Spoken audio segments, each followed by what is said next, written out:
Korang tahu tak, ayam goreng atau ikan goreng pakai kunyit hidup lagi sedap tau rasa dia. Terangkat you.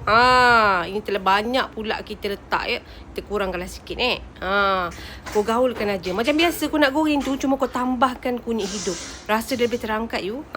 Nak tambah warna, tambahlah lagi serbuk dia. Tapi pada aku yang ni pun dah cukup dah. Try lah korang. Try kat rumah tu. Kalau buat yang goreng ke, apa-apalah goreng. Kan, tahu goreng ke, tempe goreng ke, ikan goreng ke, pakailah kunyit hidup. Lagi best korang. Dia lagi pure. Natural korang. Lagi sedap. Macam korang nak tumbuk sendiri pun boleh. Nak blend sendiri pun boleh. Siap-siap blend kan. Macam aku beli siap-siap korang. Macam ni je. Korang perap lah sekejap. Dia perap lagi lama lagi sedap tau. Tapi kalau kita jenis tak menyabar, kita boleh je terus goreng. Macam aku ni, aku perap dalam 1 jam macam tu. Dah boleh menggoreng 1 jam tu okey lah sedap. Panaskan minyak. Lepas tu korang ni lah. Ni minyak tak berapa panas benar dah masuk.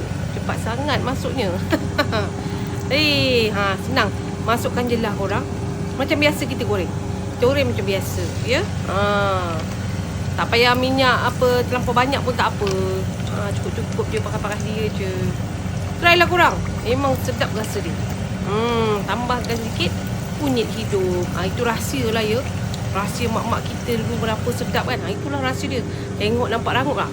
Nampak rangup. Rasa sedap. Makan dengan nasi kosong pun dah sedap dah korang.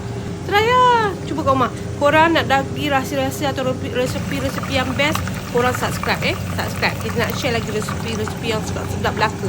Yang mudah-mudah je. Yang semuanya bahan-bahan dia ada je kat rumah. Kita buat sendiri. Ya tak? Yang penting makan sedap. Ya. Subscribe tak?